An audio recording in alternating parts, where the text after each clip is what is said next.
Here it is. I'm sure you're able to see the screen and relate with it. So if you want me to go back, if you look at the right side of the screen, right side top, so these are the 7 C's of communication we started with: clarity, completeness, conciseness, concreteness, and courtesy is what we did in the last session. And going forward, I'll talk to you more about the correctness and consideration we need to have in the 7 C's. Now, we spoke about how we can be courteous, how it is really important to stay polite. And we also understood that, these are aspects that will never go out of style. So concluding from there, remember that you need to be generous and respectful enough to keep your messages friendly, respectful, honest, and professional.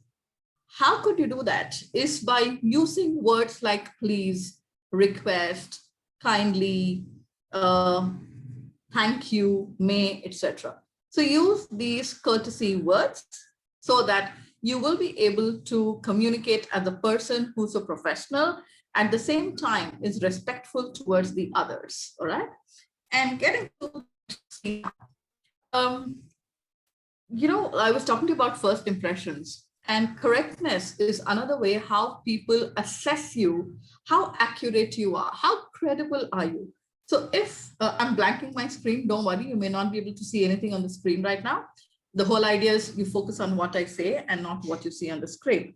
So in my career, I've come across several bosses. I've been bosses to so many people.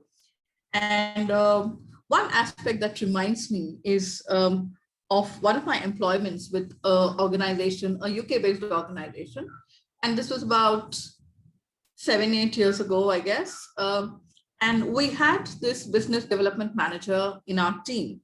And he would send emails, keeping us in copy. So he would report to me and I would report into the national head. I was the zonal head and I would report to the national head.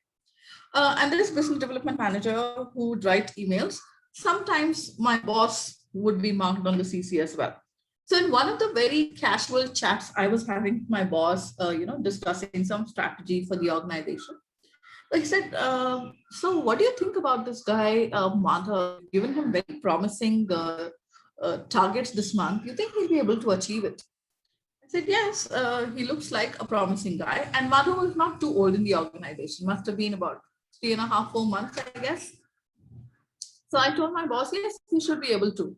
And the first thing my boss tells me, his name was Satyanand, and we used to call him Sati with fond love. He was an elderly gentleman, very, very open to new ideas, although he was quite aged. He must have been at least 55, 57 at that point in time, elderly person.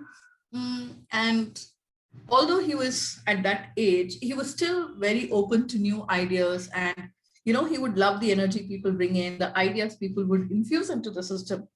And by seeing one of Madhav's email, who was a business development manager I told you about, he says, Anu, I'm fondly called Anu, by the way. Okay, so he says, Anu, this guy, when he writes emails, he writes, he doesn't even do spell check, 2-3 errors are there. Now, if internal emails are like this, I wonder what he writes to clients. And how can he write like this to clients? What do you think their impression will be about him? So what happens is, it's important that what we write, it is absolutely correct. Now, when I say correct, it also means something as simple as spelling errors, like Sati pointed out in this case. Okay, it could mean grammar. It could mean the facts and figures that you're reporting, especially when there are facts and figures related.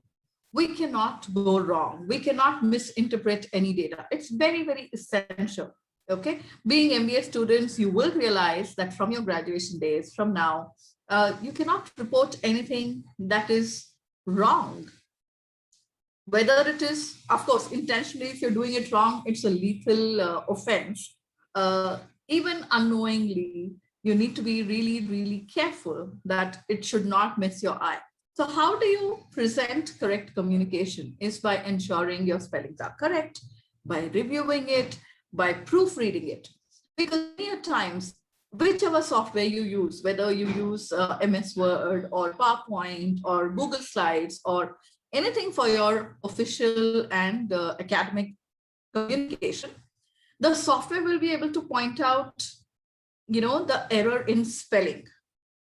And what is beautiful now with the updated software is it will also tell you if there's something wrong in the sentence as a grammatical error. For example, I say they are living in Hyderabad, and the correct spelling should be THEY, they, ARER, living in Hyderabad. But if I put by mistake, I write THEIR, living in Hyderabad. They're living in Hyderabad.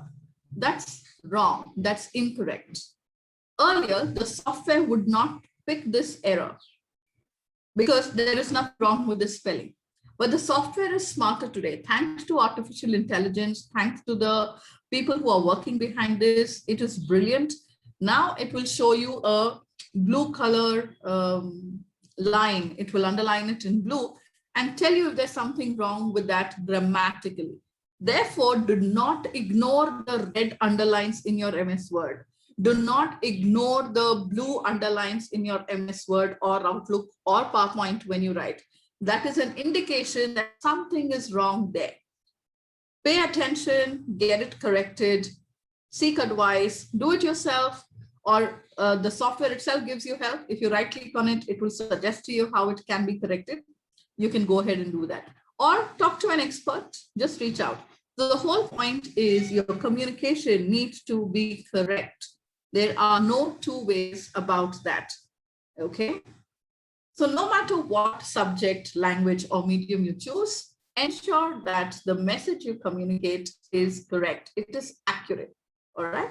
Now, how do you know whether it's accurate? Recheck your facts, look at the references and resources you use, double check them. Now, correctness also is not limited to emails or presentations or your reports or your academics, etc. As a person, it's also your responsibility to propagate or broadcast correct information. It could be something as simple as a forward that you get on WhatsApp. Do not fall prey to something that you get and immediately forward it. For example, keep your phones away from charging tonight. At midnight, something is going to happen and your phone may burst. Kitne sare aise messages aate hain. So do not heed to this kind of propagandish spam messages. Now, it may not have directly as an impact on your MBA or your job, but then as a person, as a personality, the minute someone opens the phone and they say, okay, acha, ye Krishna ka message aaya. Oh, Krishna, he'll keep forwarding. So it creates an impression about you.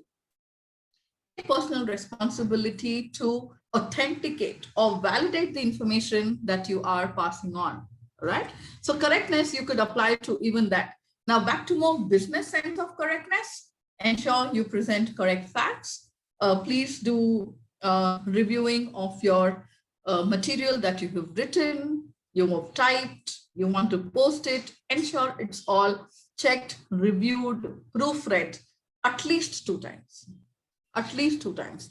And as you get into the practice, sometimes you may just do it once and it's good to go. But for a start, twice is essential. So just like driving, I gave you the example of how I started my driving. Yeah, today I can drive, it's effortless. I need to just walk down, take my car key, get out of the gate, pull out my car. And if it is a known route, for example, my office, yeah, I would just be very comfortably driving. But then if I were to go to meet somebody elsewhere, to a place that I do not frequent, I will double check. I will double check on the route. I will see where I need to go, how much time it will take, what's the best route, etc. So jab practice ho jati hai, when you become skillful at it, doing it once is good enough, all right? But until you become an expert, please do it at least twice. That's my take for you guys. Okay, moving on from correctness, we go to the last C, which is consider. Now, what is the meaning of consider? Consider is be aware and think about the other person. I blanked my screen, don't worry, it'll come back in a moment when I put it. So what does consideration mean? Consideration means being aware and thoughtful about the other person. Who is this other person? Anybody who's listening to you, anybody who will read what you write. Okay, it could be one person, it could be many people. Sometimes it could be a group, for example. Now, if you're talking about blog, yes, so it's a good consideration for you to know who is going to be reading my blogs. Where is this going to be printed? Will it be in a college magazine? Will it be on the college website? Will I just, kind of print it, put it up and submit it online? Who's going to read it? Those are what we mean by consideration. Okay, that is about consideration. So let's take a look what you can do to keep your message considerate for your audience, right? Consider the receiver, consider your audience. What are some of the things you could consider? Their experience, their knowledge, their thoughts, their mindsets, their opinions, what they are, for example, in order to make your communication effective. Now, there's a little catch here. What if you're writing for the mass? There may be 50, 60 people who will read. Now, how will you know everybody's background? How will you know everybody's knowledge? In that case, keep it a little simple. Somewhere bring in complexity. Somewhere you bring logic. Somewhere you bring emotions. Somewhere you keep it creative and attractive. Somewhere you keep it simple. So it is a blend. When you write for masses, where you do not know who is the end reader, etc., then it can be very generic. But as much as possible, if you know about your audience, it's a great idea to consider these aspects. Adopt a you attitude. So what happens in a you attitude, for example, is I will say that I will write this email. I will tell you about the 7 C's, etc. Another way of doing it is we will be talking about the 7 C's.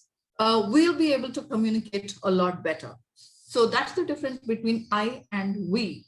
Now, how does the you come into picture is right here. For example, I'll be happy to share the 7 C's with you, enabling you to communicate a lot more effectively. Now, that is the you. Together, we will learn what each of these 7 C's mean, so that when you have to make a presentation tomorrow, you will be aware of including these 7 C's in your communication for making an effective presentation. You will be able to focus on your audience because you need to create a mark for yourself. So what has happened is I have made the entire communication not about me, not about the other person, not about we, but about the reader, the you. So develop a you attitude. What is the benefit the other person gets with what you are saying, with what you are doing, with what you're sharing as an information? Therefore, the easiest way to do this is relate to the target recipient. Just be involved with them. And it's as simple as that. All right. Our mindset is not mindset really. Let's come to the mind first, and then I'll take you to the mindset. So how our mind is wired is that it gets excited with some words. For example, stipend credited, salary credited, 3 GB data free, or 1 SIM free, or subscribe to this and you get 50 rupees cash back, etc., etc. So our brain loves when we get something extra, okay? And I'm happy to give you something extra beyond the 7 C's. I hope you feel happy about it as well.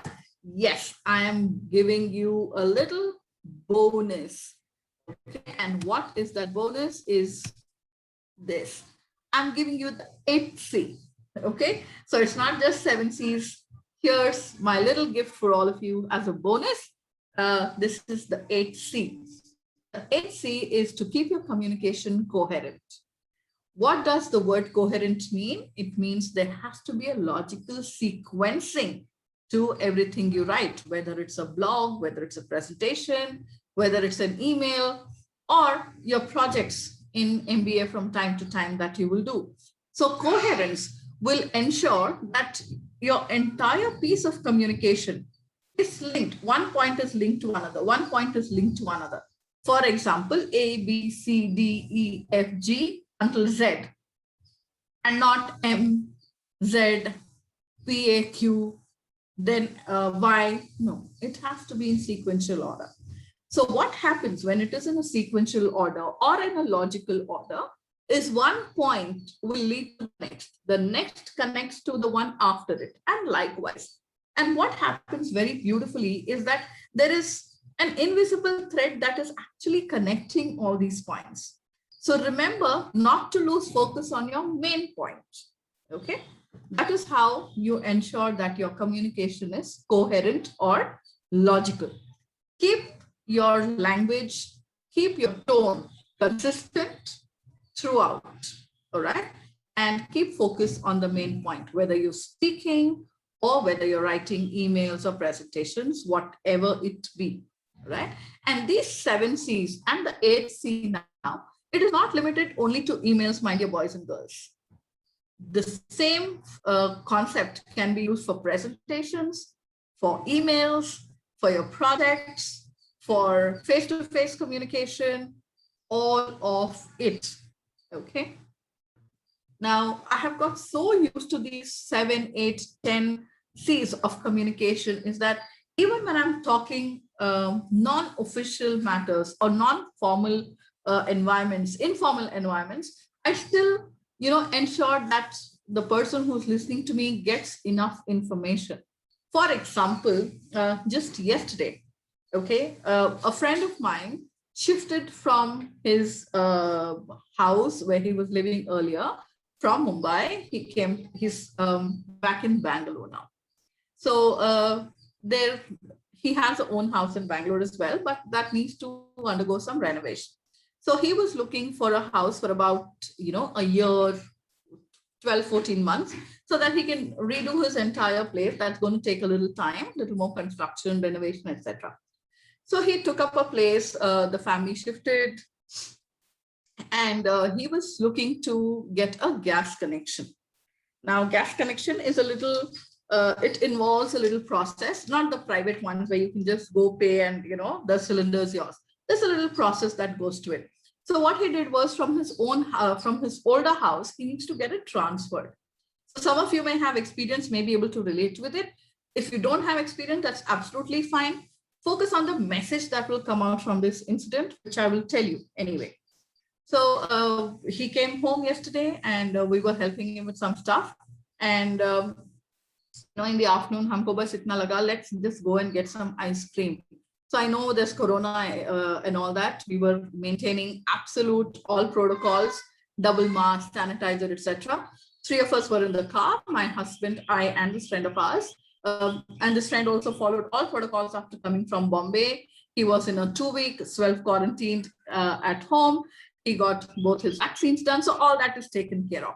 All right. So now this person is in the car and he says, Anu, do me a favor. Can you please check how I can just go and, transfer my gas? So what I did was I got onto the internet. I found out who could be the agency who can help him. And then I called. He said, if you don't mind, can you please call? I said, yeah, sure. So I called, I took all information, and so after I took all, I'm looking at my phone, and I'll tell you why I'm looking at my phone, because I'm looking for this chat. I will try to show you on the screen what it was, okay? So I spoke to this lady and I asked her everything, what is needed, etc. Now, I could have just sent a WhatsApp, or, I could have just told him in the car. He's right there. He doesn't even need a WhatsApp. So, of course, I told him, these are the documents you need, and just send it to her. Ho gayi baat, but no. Immediately, he was in the car in the front seat. I'm sitting at the back seat. I typed out a message and I sent to him. And I'm not sure if you will be able to see it. Here is the message. Okay. I don't know how many you can see it. Okay, there it is. Okay, where I am telling him the gas agency's name. I'm telling him about, what are the documents he needs. I've given him the email address. I've told him whatever needs to be sent. So if you look at the 7 C's, my message is complete. My message is clear.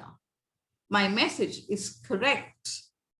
My message is, I am considerate because I know this friend of mine is one bhulakkad, total bhulakkad. So instead of telling him ki you need Aadhaar card, you need your photograph, you need the transfer certificate, I made a full list. I can show that to you once again. And I've given the email address. It's a very, very simple email address, which he could remember, but I know he's bhulakkad. So I put everything on this message. Here it is. Okay, there, if you can see it. My phone, it just goes away. Let me just show you. All right, here it is. Okay, that's the message, if any of you can see. So I've sent him the email address. I've told you what needs to be done. I've told him what scanned copies he needs to take, blah, blah, blah.